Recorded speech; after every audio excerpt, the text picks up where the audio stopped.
والله العظيم ديجو سيميوني ده مخه للاسف. النهارده في المؤتمر الصحفي بيسالوه هل ممكن برشلونه يقعد عليك بريمونتادا يعني الماتش الجاي؟ قال لهم لا استحاله طبعا، عشان كريستيانو رونالدو ما بيلعبش معاهم.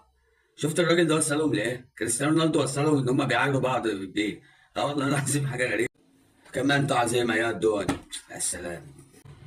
واحد ابن حلال زملكاوي الزحلق انت كان واخد ب 2 جنيه كورس مونتاج، عايز يطلع ترند ان مصطفى شلبي معدي من قدام امام وما سلمش عليه.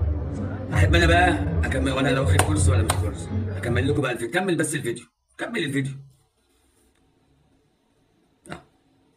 لف الناحيه الثانيه، بس اهو سلم على عمر كمال الاول. آه. بس المعلم يا جدعان راعوا ضميركم، راعوا ضميركم بقى يا جدعان، حرام عليكم. وده طبعا يا صديقي يعلمك ان انت ما تثقش في اي خبر على صفحات الزملكاويه، ولا اي خبر يقوله واحد زملكاوي، لا في الاعلام ولا في الصفحات.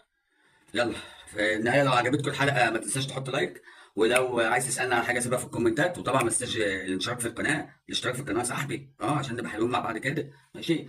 وفي الختام بقول لك سلام.